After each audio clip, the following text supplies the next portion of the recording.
Welcome back to the Paddock the Goals third quarter. We're thrilled to have a special guest from Rights and Inclusion Australia, an organisation at the forefront of promoting accessible and livable environments for everyone, especially vulnerable communities. Michael Bleasdale is the Executive Officer of R&IA and previously served as a Director with a background in disability advocacy organisations, including with People with Disability Australia and Home Modifications Australia. With a career that began as a direct support worker, Michael has co-founded the Australian Disability Network, conducted significant research projects, taught at universities and presented his work on disability rights and individualised funding models, both nationally and internationally. Their work has never been more relevant, particularly as we consider the increasing pressures on housing availability in our rural areas. With the issue of natural disasters more likely to be prominent in our future with climate change, there will also be added pressures in the area of emergency management. It's a very warm welcome to Executive Officer Michael Bleasdale. Thanks, Trav. We're equally excited to welcome John Richmond from Birchip to the podcast. John, of course, brings a wealth of knowledge and a local perspective on the challenges and opportunities facing rural areas. As a former principal of the Birchip P12 College, he's also very active in supporting vulnerable people in our communities as President of St Vincent de Paul in Birchip, as well as the President of the Wimmera, Avoca and Tyrrell regions. He's a key contributor to the Safer Together project, which is addressing the need for a locally managed vulnerable persons register as well.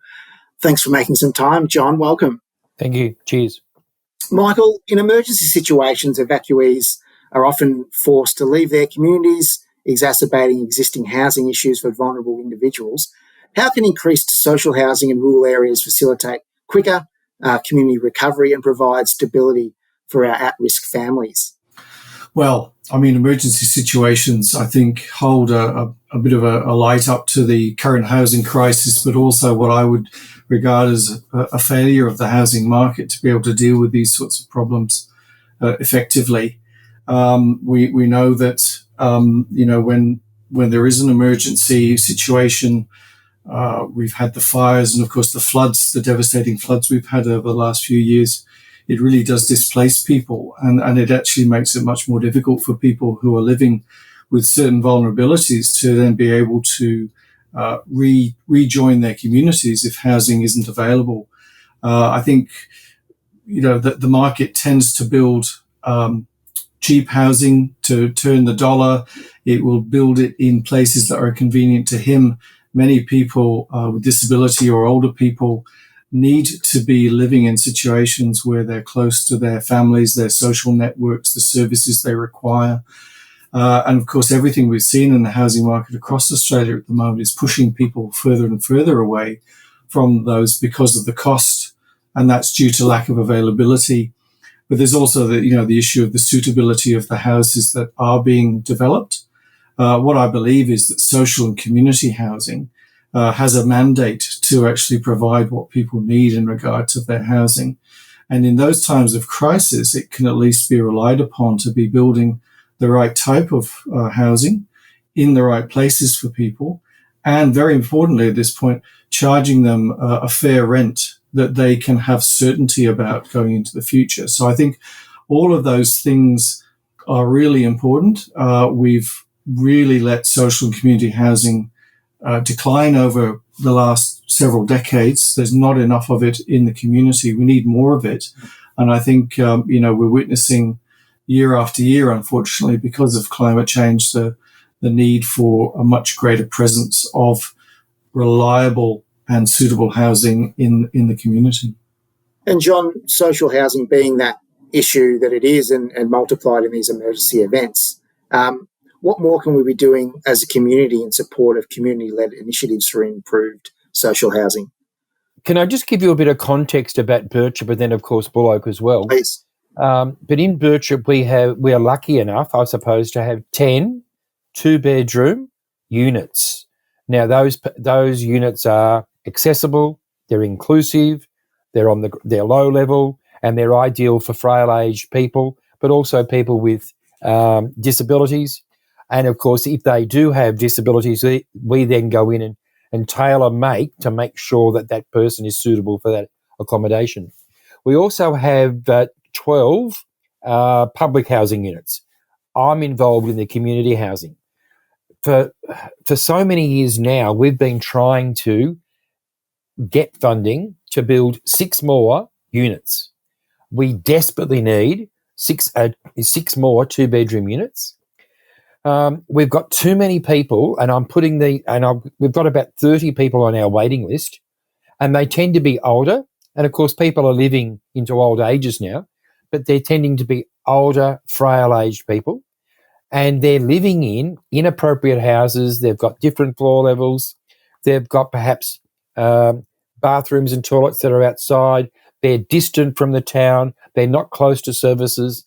Whereas if we can move these people into town, closer to services, closer to shops, closer to agencies, then these people are going to have a much greater livability, if I can use that word, for the rest of their life. Now, as I said, we've been trying to get so we've proved that we can actually go out, build units suitable for the community and for the people that go into these units, and we can prove that we can pay for them over a period of time. What we are trying to do now is to get 6 more units, but we need government funding to do that. And then luckily the Bullock Shire has approved, and they've raised their policy to allow us to get to get a loan, and that they would support our loan. We would pay the loan off in 5 years, and we can prove that we can manage and amortize the loan over 5 years. We only charge enough money so that the person that's renting the accommodation can then access the rent assistance, and they'll get the maximum rent assistance. And for the rest of their life, they can live in our accommodation that's close to hospital, doctor, schools, the senior citizens, and other facilities in town. I suppose that's for one type of people. I think that the other one, though, is that we've got people that are living in our town who during COVID, and sometimes not during COVID, they need to move out of the family home because of domestic violence. During COVID times, we had 5 families that St Vincent de Paul assisted to move out of their home for a period of time until things settled down or something was put in place for those people. There is not one house in Birchip, and from what I know, in the Bullock Shire, suitable to put a family, and generally it is a mother and children, in accommodation for a temporary respite whilst things are settling down. I know of 2 houses in town. One comes under the police banner. The other one comes under the Families, Fairness and Housing banner. We are not able to access those houses. They have remained vacant for 20 plus years. It's time that we're able to get into those. The other one, though, too, is I find that we've got families in town who are living in what I call poverty, and we need to move them out of those houses and into more suitable accommodation. And like the Department of Families, Fairness and Housing and other departments will say, well, why can't that family move? They can't move because they've got a community of interest in their local community. They're coming to the school, they're accessing services. And so they've got a welfare group around them that are supporting them. So they need to stay in the community that supports them. So I suppose it's a multifaceted thing that we are trying to assist in building 6 more houses. And so it allows the older people to move into those 6 units. Those houses then are purchasable by other people who can then refurbish and get them going in another way. So we're actually creating a greater housing stock. Terrific and wonderful insights into some of the constraints that we've got. Before we dive into the next question, I just want to give our listeners some context. The Australian Building Codes Board, or the ABCB, has recently published new livable housing standards. These standards taking effect in October of this year aim to make dwellings more accessible and livable, catering to the needs of older people and individuals with mobility limitations. These guidelines are especially crucial for those in rural areas where social housing often faces more challenges, as John's really outlined there. With that backdrop in mind, Michael, with those new standards set to take effect next month. How do you see these guidelines impacting the availability and quality of social housing in our rural areas, especially for those vulnerable people during emergency situations? Oh, look, it's a very significant development. And of course, it's now mandated. The standards you're talking about there are mandated within the National Construction Code. And Victoria has been one of the 6 states and territories that adopted them. I'm actually talking to you from New South Wales, and we still haven't adopted it yet. We're actually going to a meeting next week where we're meeting with the building industry and various ministers and whatever to just continue after 2 years to try and get them across the line. Look, the standards themselves are very base level accessibility. So it's about getting into through your front door without a step. It's about having toilet facilities on the ground floor. It's about having a step-free access into a shower. It's wider doorways.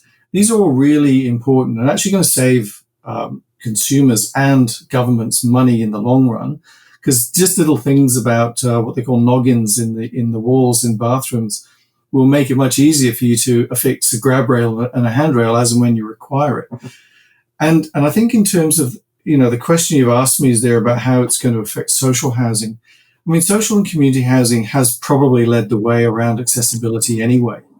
And John was just saying that, the things that the housing that you've developed has these features anyway. The National Construction Code also has a voluntary set of standards, which we call the gold level, which is much more accessibility and ability to enable people who use wheelchairs to have access. Now, obviously, that they remain in the National Construction Code as a voluntary set of standards, but they do at least point to builders and developers who might be minded towards it to be able to build that. Social and community housing, as I said, has tended to work towards higher standards than the rest of the market.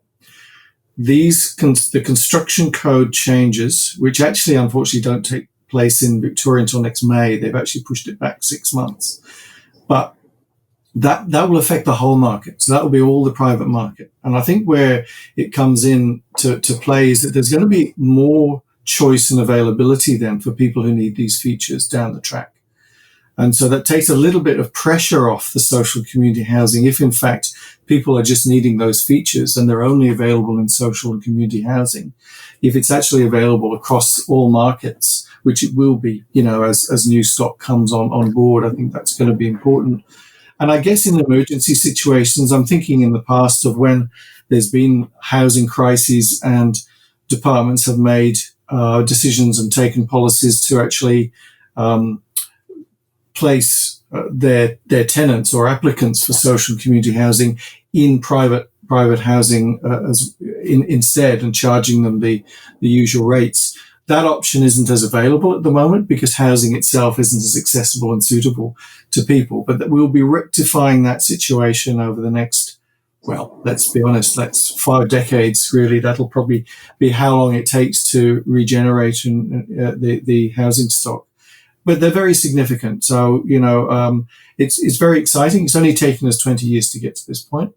And hopefully it won't take us too long to realize, as they did in the City of London, that when they got these minimal standards in, relatively short period of time, they realized they weren't high enough and they went for the higher level standards in the end. John, can you put a bit of a localized context on these standards to come into effect, as Michael pointed out, now in May of next year? I'm pleased to actually see that they are going to come in. But look, I think that at least our committee has actually achieved what Michael's talking about already. And so we've been lucky enough, I suppose, to have residents on our committee who are in that bracket, who are 85 to 95, and they've been on our committee and they've been telling us what they need. But when Michael said, you put an extra noggin in so that you've got a grab rail. But even when we were designing our buildings for the new project that we were looking at, we were making sure that there was a ramp, and you've got to have a ramp which is 1 in 14, so that therefore we've got access to everybody to get up. And so we try to make our houses on the floor, but when they're not, on the ground, but when they're not, we try to meet guidelines all the way. But we've got to make sure that the houses are suitable for the tenants that are going into those houses.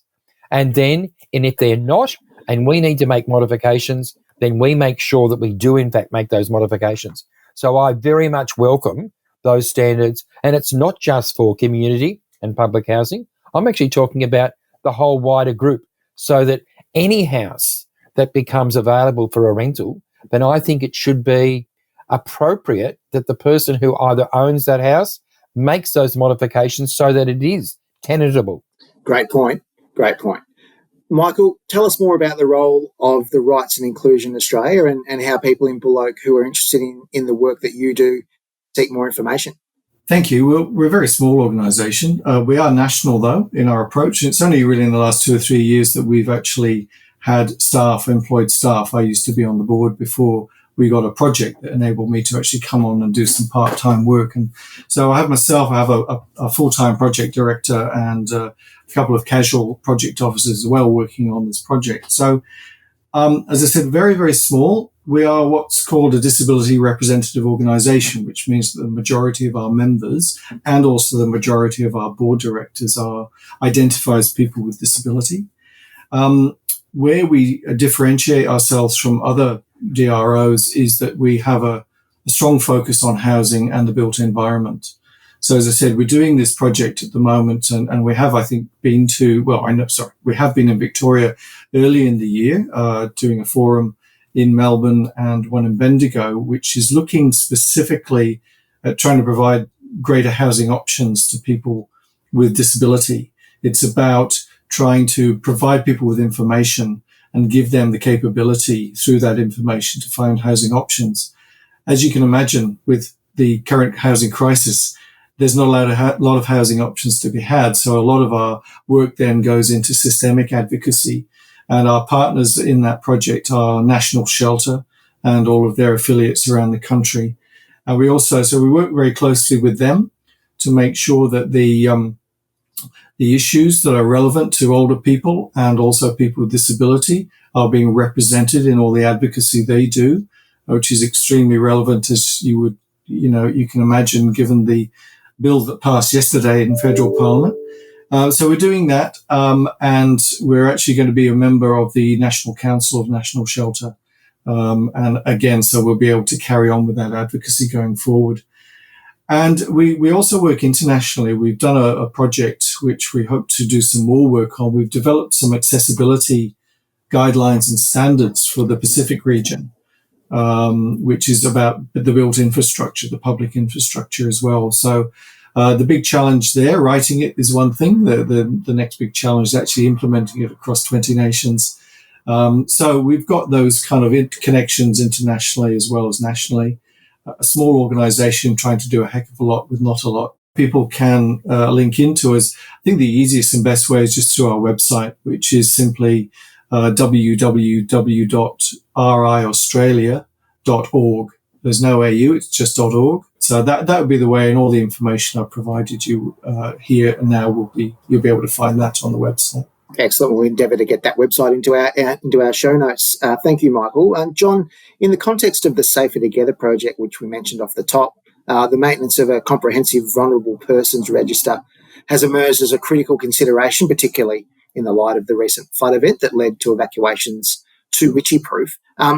Could you please elaborate a bit on the significance of incorporating such a register into our future emergency management planning? Great idea. Thank you, Travis. I'm going to go back and talk about a situation because I think that to a certain extent we've already started to develop one of those. During COVID times anyway, we set up a Birchip Safe and Well program where we had the leads of sporting organisations, Neighbourhood House, St Vincent de Paul and other interested people come together. Now from that we created our own localised list of vulnerable locals. And when I mean vulnerable locals, they had a variety of reasons of why they may or may not have been vulnerable.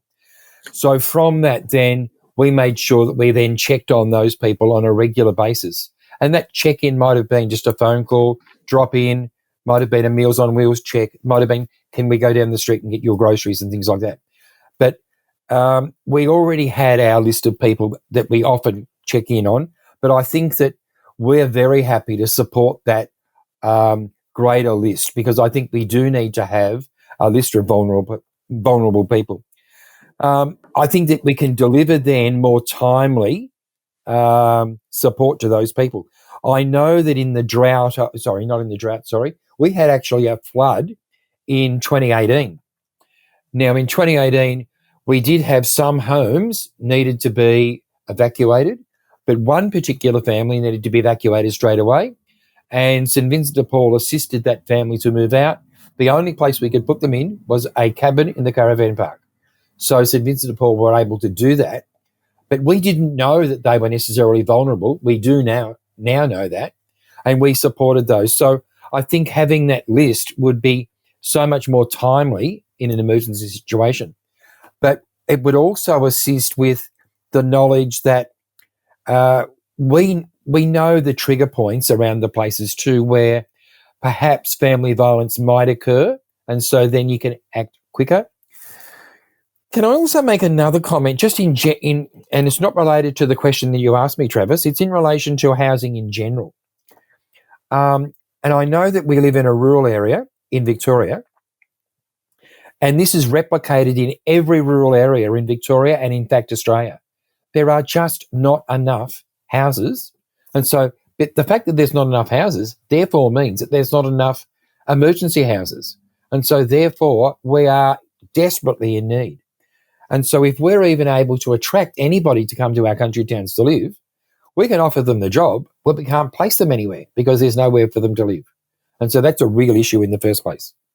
Thank you. Thank you, John, and thank you, Michael. Both fascinating and valuable conversations. Thank you both for joining us on the Paddock the Goals. Thanks again to John Richmond and Michael Bleasdale.